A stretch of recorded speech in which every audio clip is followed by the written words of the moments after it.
Hi, everyone, and welcome to NP 702 Primary Care 1.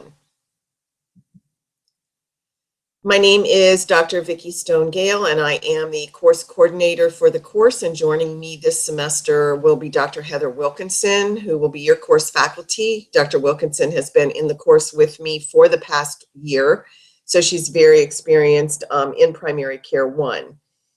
We will have our profiles set up in the people section of Canvas so you can read a little bit about us.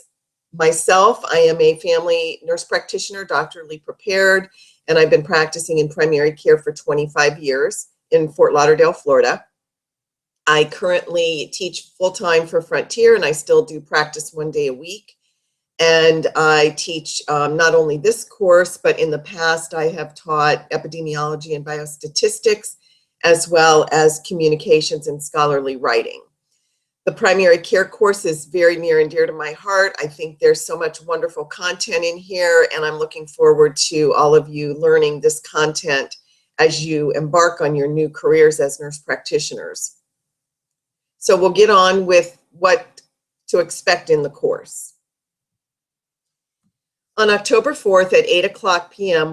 Eastern Time, we're going to do a big blue button, and it will be recorded if you cannot attend. And this will be an orientation to the course, as well as a overview of all of the assignments, etc. So we're going to look at the syllabus. So please prepare yourself and come with questions about the syllabus if you have them. We'll go over the course schedule. There is a section in the module section in Canvas called course schedule, and you can go in there and look at all the due dates for all of the assignments. So that gives you kind of a heads up on when everything is going to be due and gives you an opportunity to prepare ahead of time for those assignments.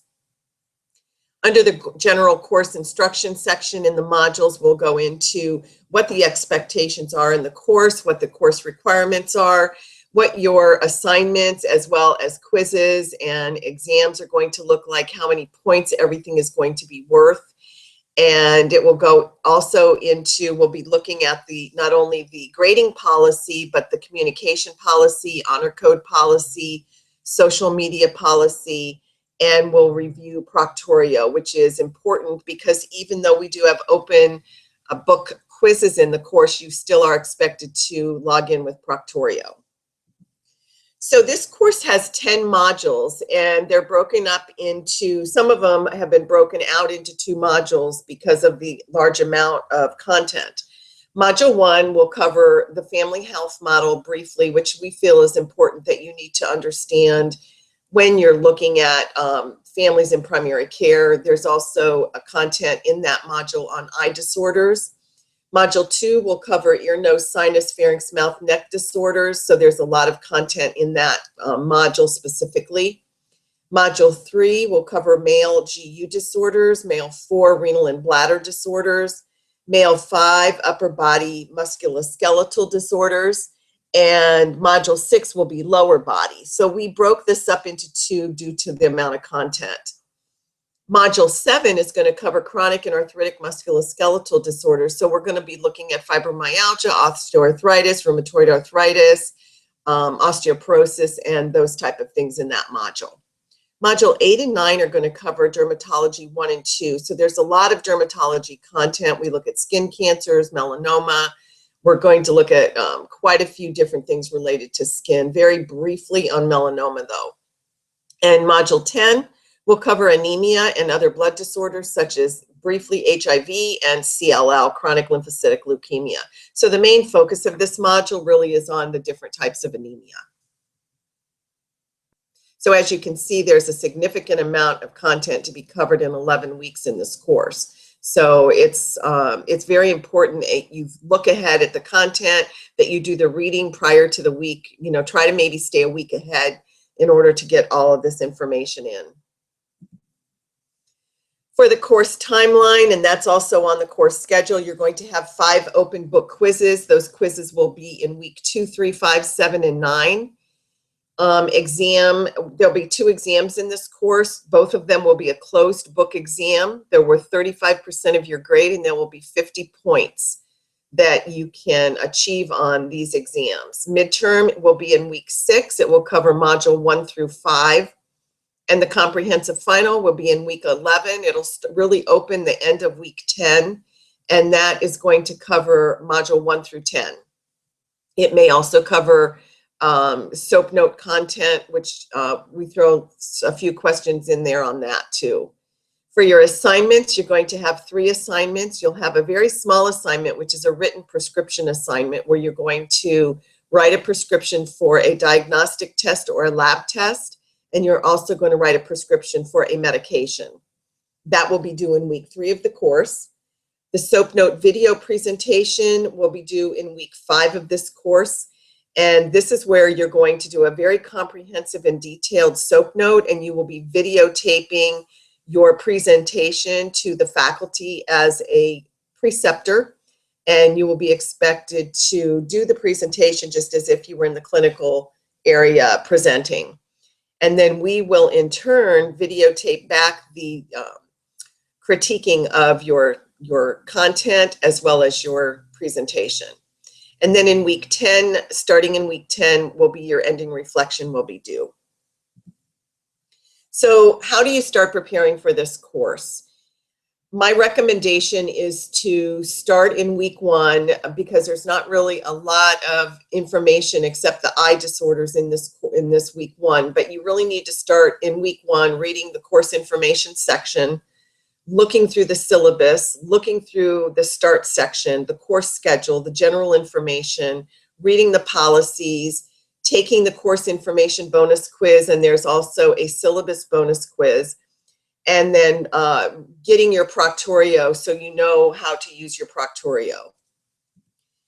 You will start week 1 module. So all of this really, as soon as you can start it, the better off you'll be, and try to maybe get ahead of yourself a little bit. So if you download the readings in the course, you'll be able to start those readings in the 2-week break you have if you are looking at this prior. So weekly preparation for the course. Each week you need to begin with that week's module. You need to look at the objectives for the course, look at the content for the course, as well as the module readings. Review the PowerPoints. There's 2 sets of PowerPoints. There's a PowerPoint for every for most of, not every, but most of the disorders in the module.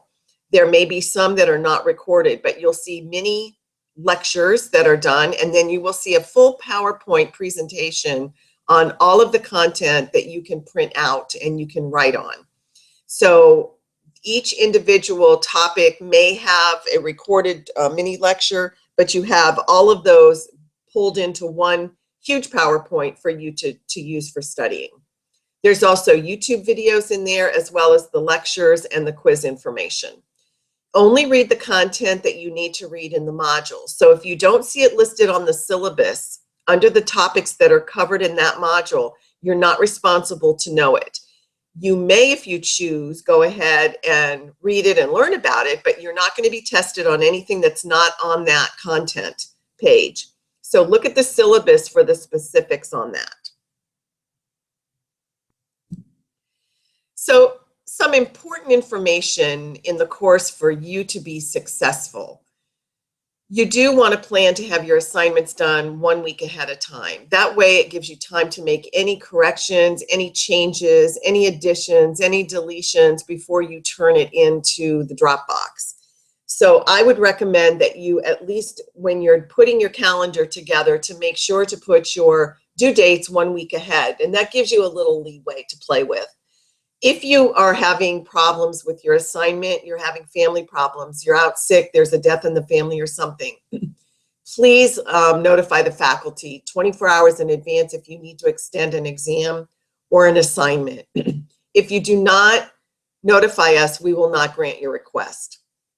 Try to find a study partner or a group to study with. This really helps. There's a lot of students who do this and they feel like it makes them a little bit feel more secure in taking their exams and their quizzes. And please, please let the faculty know if you are having difficulty. It's very important that you do that, because we don't know if you don't tell us, and we're here to help you and to make sure that you can get the help you need if you do need it. Don't try to memorize the information in this course. If you try to do that, you're not going to be successful. You have to understand the content. You have to look at the evidence-based information. You have to understand how to treat these patients. You have to understand why you're treating them the way you're treating them. You have to understand the medications. These patients' lives are in your hands, and it is important that you understand why you're doing what you're doing and what the rationale is. So if you do try to memorize the information in here, you will not be successful in this course. Do not wait to begin a module or study for a test. It's really important that you're working ahead, that you're working on time, because if you get behind, you are way behind. Do not start any assignments on a Friday if they're due on a Monday, because the faculty do not work weekends and they will not be answering emails or phone calls on the weekend. So if you have questions over the weekend, you're going to be flying alone. So it's important that you look ahead at your assignments and you ask those questions Monday through Friday, so we're able to help you get through any issues that you're having. The other thing I can recommend is not to take a test when IT is closed. It's really important you try to do your test when IT is open. That way, if you have any questions, any problems, they're there to document those problems for you. You will have an opportunity to earn 5 bonus points in this course. The first one is a syllabus quiz. It's worth 1 bonus point, and you need to have it done by the first week, the end of the first week of the class. There's also a course information quiz, and that needs to be done, completed the first week of the class. That's worth 1 bonus point. The communication and honor code policy, this reviews all the policies at FNU. It's very important that you understand these policies, and that's worth 1 point. And then we will be having SOAP Note challenges where you will be participating on Google Hangout, and the faculty will be giving you a chief complaint, and then you are going to need to work through the whole problem, the history of present illness, the review of systems, the family history, social history, allergies, medication, etc. So all of this is going to be done by you, and we will be we're going to be pretending we're the patient, and that is worth 2 bonus points, and you only need to participate in 1 challenge, but the more you participate in, the more you learn. So you're always welcome to join in on other ones. These points are, you can get a total of 5, and these points will be added to your lowest quiz or exam score at the end of the semester. So how do you become successful in this course? And some students do have a lot of recommendations for you. And there's a section in the discussion board where the students have left tips for you. And I really highly recommend that you go in and you read those tips, because some of them are excellent. And there are ways that they have gotten through all of the information in this course. If you don't understand a concept in this course, you need to search for other resources to help you understand that concept. It's impossible for us to give you every single piece of information about every disease process in this course. The blueprints are helpful, but they are not all inclusive. We do give blueprints for the exams, not for the quizzes, but for the exams, but they don't include everything. The blueprint is really here to help steer your studying, but you don't want to rely on them for everything, so you need to understand the content. Your success in this class really depends on you being able to use the resources successfully. You need to be critically thinking. You need to incorporate your physical assessment skills, all the stuff you learned in Patho, all the stuff you learned in Pharm, and go back into those books when you need to and you don't understand something, and learn from those, because you're going to be using those books all the time. Even when you're out practicing, you're going to be looking in your books if you need to do that. And you would want to do that because you're not going to leave here knowing everything. So the best thing I can tell you to do is work ahead, take time on your own, the initiative on your own to really research things. If there's something that conflicts between a guideline and the textbook, then go by my slides, because those are the most current. You're going to find conflicting information in any book you pick up. So I'm going to tell you to go by the slides if you find something that's conflicting.